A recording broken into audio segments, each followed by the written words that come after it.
بسم اللہ الرحمن الرحیم، السلام علیکم۔ آج میں بات کرنا چاہتا ہوں امریکی صدر جان ایف کینیڈی کے بارے میں۔ ناظرین، اگر ہم دیکھیں دنیا کی 100 سالہ تاریخ میں تو امریکہ کا کردار بہت نمایاں رہا ہے۔ ہر دور میں معاشیات ہو، اقتصادیات ہو یا دفاعی ہو، ہر ایک میں امریکہ چھایا رہا۔ اسی کا توتی اسی کا حکم بولتا رہا ہے۔ ناظرین، اس کے کردار کو رشیا نے بھی مائنس کرنے کی کوشش کی، لیکن خود مائنس ہو گیا۔ آج جو حالات ہیں، اس حالات میں تقریباً ہم کہہ سکتے ہیں کہ چین اس کے مقابلے میں سر اٹھا رہا ہے، جس کو وہ دبانے کی کوشش کر رہا ہے۔ ناظرین، یہ ہمارا موضوع نہیں ہے، ہمارا موضوع ہے آج جان ایف کینیڈی، امریکہ کا ایک صدر۔ جس طرح میں اپنے تاریخی موضوع میں بڑی بڑی شخصیات کو لاتا ہوں، اسی طرح میرا آج یہ موضوع ہے جان ایف کینیڈی۔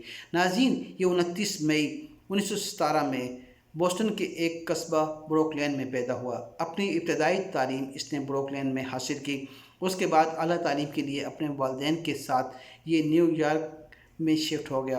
وہاں پہ اچھے اسکولوں میں اس نے داخلہ لیا۔ اس کا باپ چاہتا تھا کہ اس کا بیٹا اچھا سیاسی تعلیم حاصل کرے۔ ناظرین، یہ جس علاقے میں رہتے تھے وہ انقلابی لوگوں کا اور سیاستدانوں کا آماج کا تھا۔ اس نے بہت کچھ سیکھا اس ماحول میں۔ پھر اسے ہارورڈ یونیورسٹی میں داخلہ ملا۔ ہارورڈ یونیورسٹی میں جب 1935 میں اس نے ہارورڈ یونیورسٹی میں داخلہ تو اس کے باپ کو فرینک ڈی روز ویلٹ، جو اس وقت کا امریکی صدر تھا، اس نے اسے برطانوی سفیر لگا کر برطانیہ بھیج دیا۔ ناظرین، اپنے باپ کے اس پوسٹنگ پر اس نے برطانیہ، پیرس اور دوسرے کئی ملکوں کی سیر کی، اسپین کی سیر کی، جس سے اسے کافی معلومات حاصل ہوئی۔ جب یہ دوبارہ یونیورسٹی میں آیا تو 1937 میں دوسری جنگ عظیم کے بادل پوری دنیا پر چھا چکے تھے اور یورپ میں کشیدگی عروج پر تھی۔ تو اس وقت اس نے اپنے ہارورڈ یونیورسٹی کی مینجمنٹ سے درخواست کی کہ وہ ان کشیدہ علاقوں کو قریب سے دیکھنا چاہتا ہے، کیونکہ یہ سیاسیات کی تعلیم حاصل کر رہا تھا اور سیاسیات میں اعلیٰ ڈگری لینا چاہتا تھا۔ ہارورڈ یونیورسٹی کی مینجمنٹ نے اسے اجازت دی اور پھر یہ وہاں سے پیرس آیا۔ پیرس سے پھر یہ پولینڈ، ہالینڈ، ریگا، اس کے بعد یہ برلن گیا، پھر یہ ترکیہ اور روس سے ہوتا ہوا دوبارہ یہ پیرس آیا۔ پیرس سے جب وہ امریکہ پہنچا تو دوسری جنگ عظیم چھڑ چکی تھی۔ ناظرین، دوسری جنگ عظیم میں جس طرح ایک دوسرا علیحدہ موضوع ہے، اس پہ ہم بات نہیں کر سکتے، لیکن اسی دوران اسے ایک مقالہ لکھنا پڑا اپنی سیاسیات کی ڈگری کو مکمل کرنے کے لیے، اور وہ مکالمہ تھا کہ میونخ کی ناز برداری۔ وہ مقالہ اتنا پسند کیا گیا ہے ہارورڈ یونیورسٹی کی طرف سے اور دوسرے لوگوں کی طرف سے کہ اس نے اپنی کتابی شکل میں شائع کرنے کا اس نے اپنا پروگرام بنایا اور اس کا نام لکھا کہ انگلینڈ کیوں سو رہا۔ ناظرین، 80,000 نسخے اس کتاب کے فروخت ہوئے اور اس وقت کی یہ بہترین کتابوں میں سے شامل ہو گئی، زیادہ سیل ہونے والی کتابوں میں اس کا نام آ گیا۔ ناظرین، جس طرح جنگ عروج پر پہنچی تو اس نے بھی جنگ میں حصہ لینے کا پروگرام بنایا اور امریکہ کی بڑی فوج میں اس نے انٹرویو دیا سلیکشن کے لیے، لیکن وہاں پہ اسے فیل کر دیا گیا کیونکہ بچپن میں اسے فٹ بال کھیلتے ہوئے اس کے بیک پرابلم ہو گئی تھی۔ لیکن اس نے ہمت نہیں ہاری، اس نے مسلسل ایکسرسائزیں کی اور اپنی مشقت کے ساتھ اس نے دوبارہ اپنے آپ کو فٹ کیا اور امریکن بیری فوج میں اس نے اپنے کامیابی حاصل کر لی جوائن کرنے میں۔ ناظرین، یہ وہ دور تھا جب جاپان نے پرل ہاربر پر حملہ کر دیا تھا۔ امریکہ کے پرل ہاربر پر جو تباہی ہوئی تھی وہ اس کی اپنی ایک داستان ہے۔ وہاں اس نے اپنی نمایاں خدمات انجام دی۔ پھر اس کے بعد اس نے امریکن بیری میں نیول میں بہترین کارنامے انجام دے کر اپنا ایک نام بنایا۔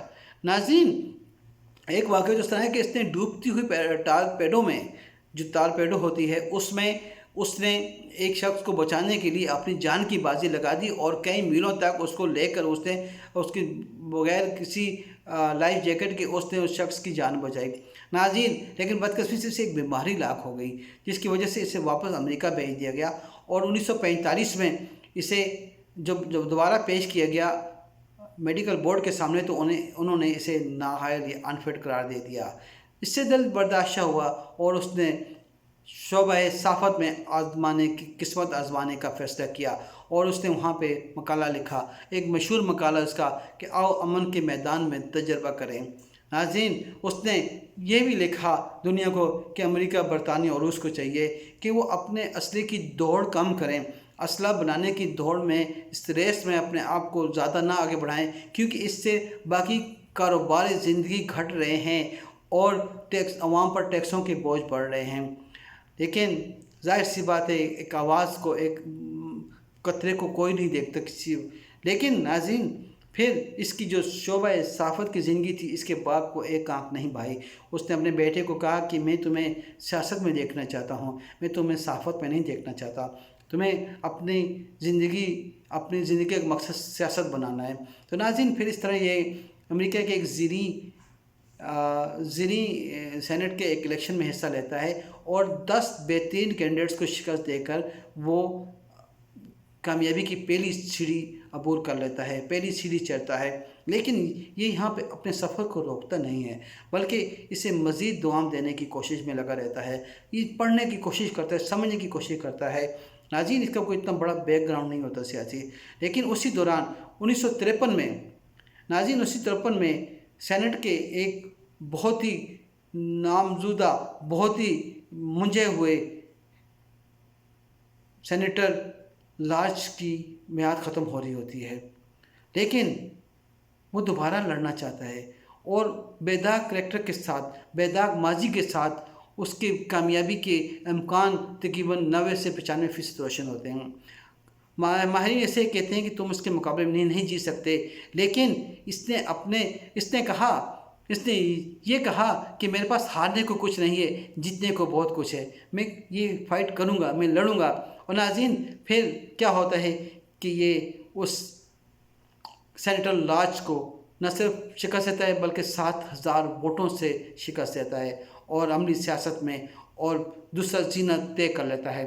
لیکن اس کے بعد یہ جس کے تقریباً 351 شہروں اور قصبوں کا دورہ کرتا ہے، ہر ایک کے مسائل دیکھتا ہے، ہر جگہ جاتا ہے، سمجھنے کی کوشش کرتا ہے. یہ بیٹھتا نہیں ہے ناظرین. اس کے بعد اسے ڈیموکریٹک پارٹی کی طرف سے نائب صدر کے لیے چن لیا جاتا ہے 1956 میں. ناظرین نائب صدارت کے لیے یہ کینڈیڈیٹ بنتا ہے، لیکن پہلی بار اسے شکست کا سامنا کرنا پڑتا ہے اور یہ شکست اس کریکٹر پر لکھی جاتی ہے. لیکن یہ ہارتا نہیں ہے، یہ اپنا سفر جاری رکھتا ہے. اور یہ سفر جب 1961 میں 60 اور 61 کے درمیان جب اسے ڈیموکریٹک پارٹی کی طرف سے امریکہ کے صدر کے انتخاب کے لیے چنا جاتا ہے. ناظرین یہ بہت بڑی کامیابی ہوتی ہے. لیکن اس کے سامنے اس کا مقابل نکسن، جو پہلے ہی امریکی صدر ہوتا ہے، وہ ریپبلکن پارٹی کا اسٹرانگ امیدوار ہوتا ہے. ناظرین یہ دونوں اپنی اپنی کمپین میں جو چاہتے ہیں، دونوں ایک دوسرے کو نیچے دکھانے کے لیے اپنی بھرپور صلاحیتیں آزماتے ہیں. لیکن جب یہ 4 مرتبہ ٹی وی پر ان کا مناظرہ ہوتا ہے، جیسا کہ آپ کو پتہ ہے کہ امریکہ میں یہ بہت مشہور ہے کہ یہ مناظرہ کرتے ہیں آمنے سامنے بٹھا کر. تو وہ 4 مناظروں نے پورے امریکہ کی سوچ کو بدل ڈالا. جس طرح اس نے اپنا موقف پیش کیا، جس خوبصورتی کے ساتھ، جس ذہانت کے ساتھ اس نے وہ اپنا موقف پیش کیا، اس موقف نے اسے امریکن پریزیڈنٹ بنا دیا.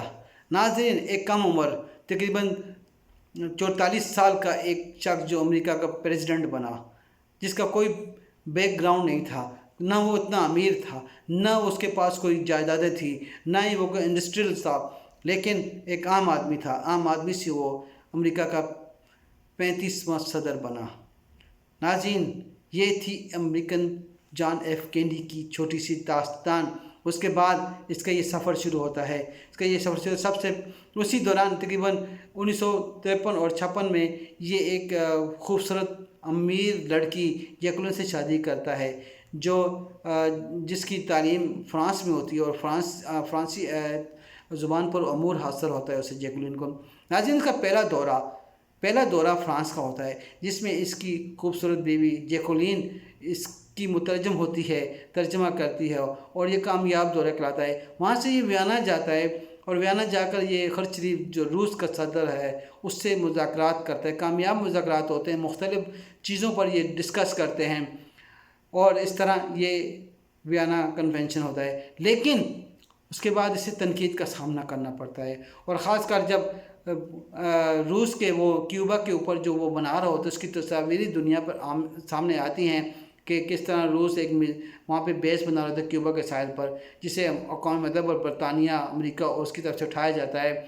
جبکہ روس اس چیز کی وضاحت کرتا ہے کہ وہ اسے امریکہ کے خلاف استعمال نہیں کرے گا، لیکن امریکہ اپنے انتہائی اقدام کی طرف جاتا ہے تاکہ وہ روس کو سبق سکھا سکے۔ ناظرین، یہ وہ دور ہوتا ہے جب صرف روس اور امریکہ کی پوری دنیا میں ایک عزاداری ہوتی ہے۔ امریکی صدر اپنے سینٹ کا پابند ہوتا ہے، لیکن جب خورشید شریف جو ہوتا ہے روس کا صدر، وہ متفق حنان ہوتا ہے، وہ کسی بھی اپنے کیبنٹ کے فیصلے کا پابند نہیں ہوتا۔ لیکن پھر بھی یہ دونوں کہم پلا ہوتے ہوئے بھی ایک دوسرے کے آمنے سامنے آتے ہیں، لیکن پھر روس کیوبا سے اپنے بیس ختم کرنے کا اعلان کرتا ہے، اور اس طرح یہ ایک دنیا جنگ کی طرف جاتے جاتے واپس ہو جاتی ہے۔ ناظرین، 4 ہفتوں کے اندر روس اپنے تمام جو بیس کو ہٹا لیتا ہے۔ ناظرین، جان ایف کینیڈی کی اور بہت ساری چیزیں ہیں۔ جب اس نے وہ جب نا حکومت سنبھالتا ہے تو بہت سارے مسائل کا سامنا ہوتا ہے۔ امریکی معیشت ڈانوا ڈول ہو رہی ہوتی ہے، نسل پرستی کا جن باہر نکل چکا ہوتا ہے، اور بے روزگاری، لاکھوں لوگ بے روزگار ہو رہتے ہیں۔ ان مسائل میں یہ نئی حکمت عملی بناتا ہے، یہ خاص کر یہ غریب ملکوں کے لیے بات کرتا ہے کہ ان کو امداد دینی چاہیے، یہ حبشیوں کے لیے بات کرتا ہے، مزدوروں کے لیے قانون بناتا ہے۔ ناظرین، لیکن اس کے مخالفینوں کی ایک بڑی تعداد جاتی ہے، اور وہی مخالفین 1963 میں اپنا یہ دورہ بھی اپنے دور میں مکمل نہیں کرتا ہے کہ اسے گولی سے اڑا دیا جاتا ہے۔ ناظرین، یہ درخشندہ ستارہ امریکہ کا جان ایف کینیڈی اسی طرح ایک گولی کا شکار ہو کر اپنی زندگی کی بازی ہار دیتا ہے، اور اس طرح یہاں سے اس کی کہانی، اس کی زندگی کا باب ختم ہوتا ہے۔ ناظرین، امریکہ کی تاریخ ہم دیکھیں تو چند صدوروں کے پر محیط ہے، زیادہ نہیں۔ اگر آپ دیکھیں ابراہم لنکن کو دیکھیں، اس نے امریکہ کو جدید طرز پر تعمیر کیا تھا، جدید امریکہ کا بانی کہا جاتا ہے اسے بھی گولی مار کر ہلاک کر دیا گیا تھا۔ ناظرین، اگر ہم دیکھیں روز ویلٹ، جس نے 3 مرتبہ امریکہ کی تاریخ میں صدر بنا، اور 4تھی مرتبہ بھی وہ سلیکٹ ہوا تھا، لیکن اس کی شریانیں پھٹنے سے وہ جہاں بحق ہو گیا۔ ناظرین، آپ سے درخواست ہے کہ میرے چینل کو سبسکرائب کر دیں، ویڈیو کو لائک کریں اور شیئر کریں، تاکہ میری حوصلہ افزائی اور میں مزید آپ کے سامنے اچھی ویڈیو لا سکوں۔ اللہ آپ کو اور میرا ہم سب کا حامی و ناصر۔ السلام علیکم، اللہ حافظ۔